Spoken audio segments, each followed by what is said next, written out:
Ladies and gentlemen, Garfield and friends. We're ready to party! We're ready to party, we're ready. I hope you bring lots of spaghetti. I'm scared. Come on in, come to the place where fun never ends. Come on in, it's time to party with Garfield and friends. Dancing, Fiesta! romancing, Siesta! samba, La Bamba! Ay caramba! Disguises! Surprises! And pies of all sizes! Come on in, come to the place where fun never ends. Come on in, it's time to party with Garfield and friends. Come on in, it's time to party with Garfield and friends. Garfield and friends. Today, a look into our writer's joke file. That's right, we examine both jokes.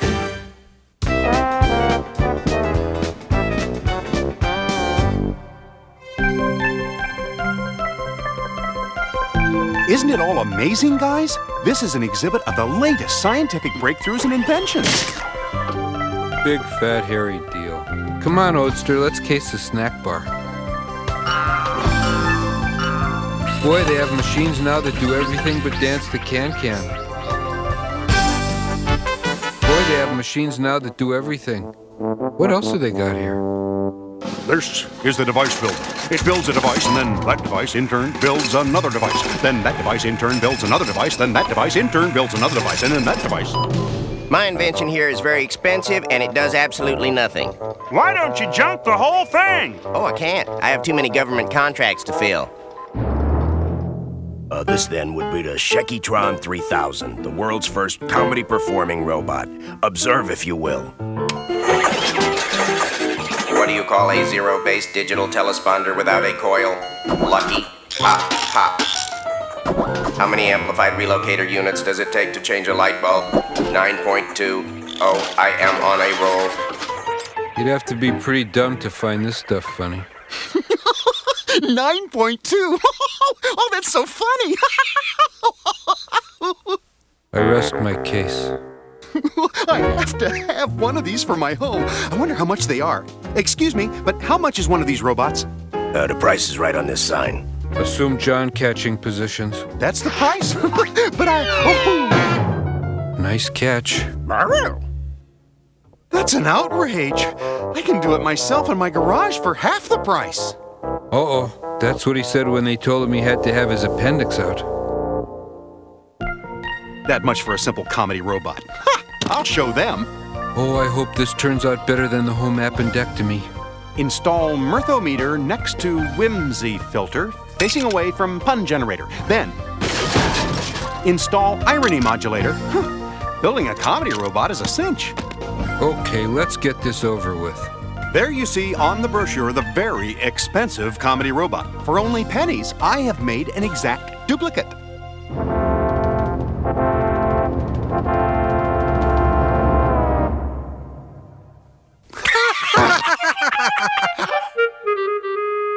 I think you just got your first laugh. You two won't be laughing when I turn my comedy robot on. Undoubtedly. Watch this.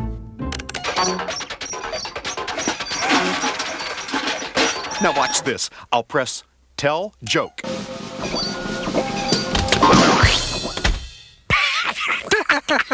Now that's funny. Stop laughing. I'll show you what it can do. I'll turn up the mirth control. Want to hear a knock-knock joke? Sure. You start. All right. Knock, knock. Who's there? What do you mean, who's there? What do you mean, who's there, who? No, you're supposed to tell jokes. This is funnier than if the thing worked. I programmed every comedy record, tape, and CD in my library into this thing. Now I want some humor. What kind of comedy do you think it's about to do?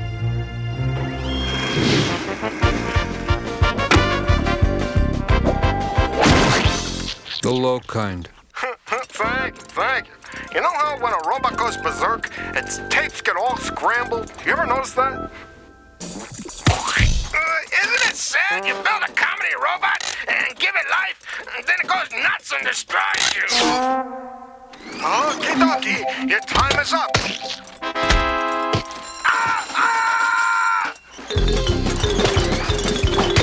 Can you believe this? The robot has gone berserk and is chasing you around your own property.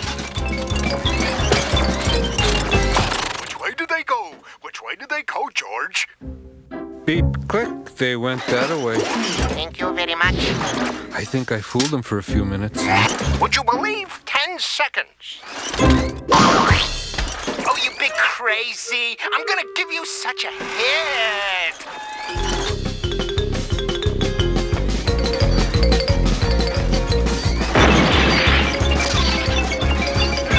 But I want to tell you, huh? Quick, tell me who's on first. I'm not asking you who's on first. I'm asking you who's playing second. And don't you tell me who's playing first. Garfield, are you all right? Oh, all that lemon meringue does wonders for my fur. There's only one way to stop a runaway comedy robot. It won't be pretty, but it has to be done. Insert sarcasm and adjust for worst possible timing.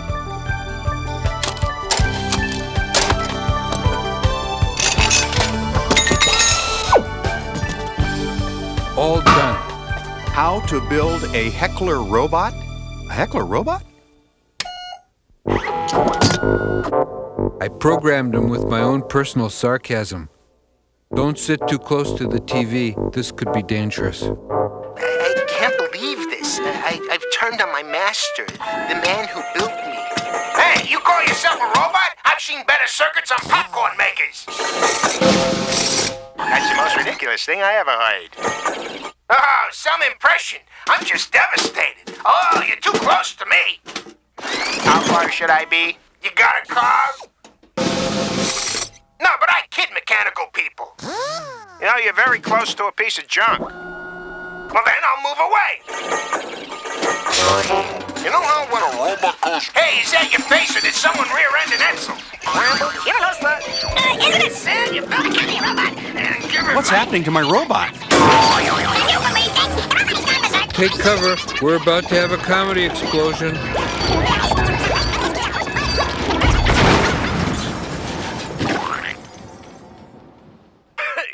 I don't get no respect, I want to tell you. Take my wife, please.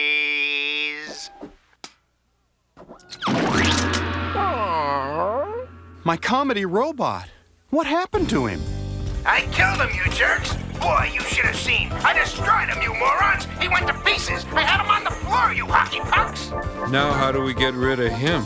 I annihilated him. I cracked him up, you dummies.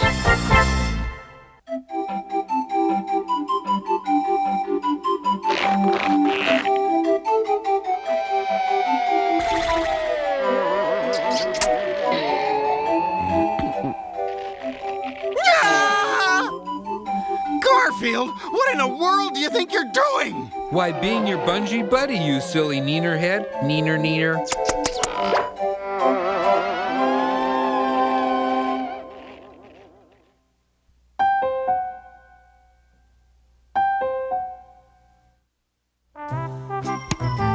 Here comes my Grand Slam return, Orse. You'll have to do better than that, Roy. How's this, Wallerbrup? Orse? Orse? Calling Orson. Hello? Roy, I have the strangest feeling we've done this cartoon before. Maybe it's a rerun?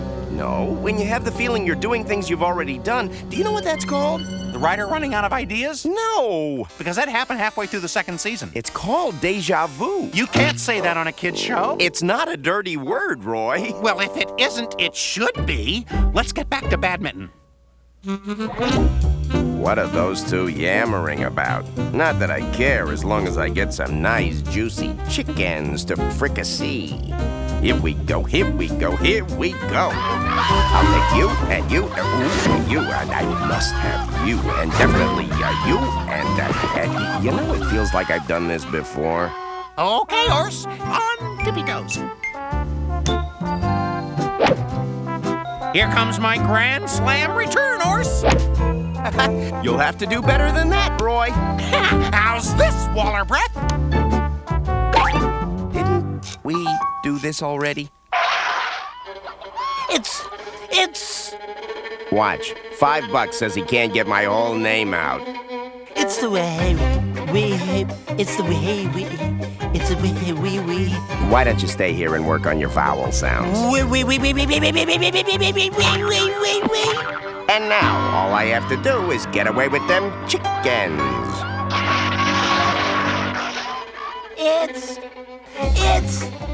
It's the way. It's the how. Deja vu is when you get the feeling that you're experiencing events that you've experienced before, sometimes over and over. Sounds like having cable TV. We were high. Hey, what is it? Whatever it is, it starts with W. Wiener Schnitzel. Waterfall. No. Wheels. Watermelon. Wagon wheels. No. Woodwork. Watermelon. Weatherman. Weasel! Oh, it's the weasel, yes. And I, Wade Duck, has done spotted the weasel. The weasel, huh? I thought it might be Woody Woodpecker, but I guess it's the wrong shoe. The weasel? Let's go. Right behind you. I gotta get out of here. Things keep happening which already happened.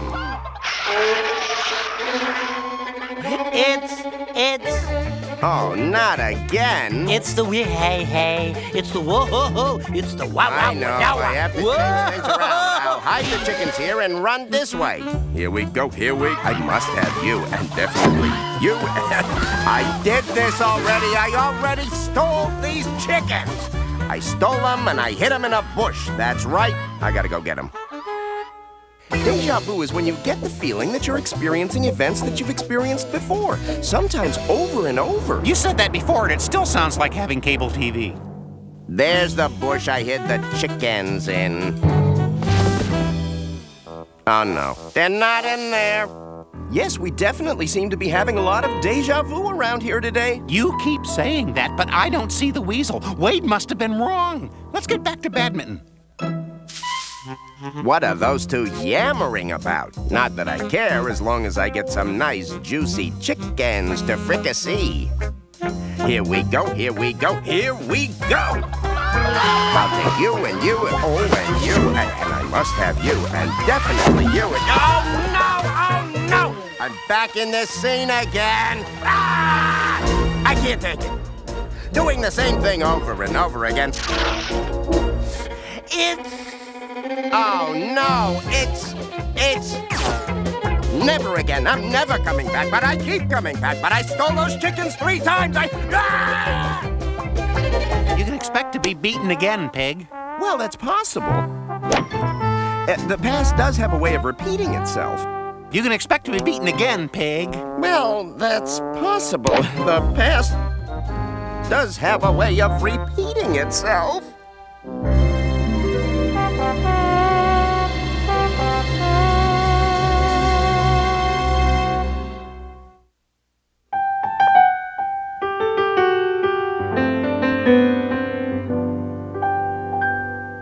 This cartoon's the story of a neighbor who has recently arrived. Making friends with him was quite a labor. I'm amazed that we survived. We went to get a little bit acquainted and to welcome Mr. Block. When I heard the guy, I very nearly fainted, and my cat went into shock. Yes, I did. He had a slight obsession. He was filled with raw aggression when he saw I had my pussycat along. While John just stood there gaping, I was thinking of escaping as the man began his song.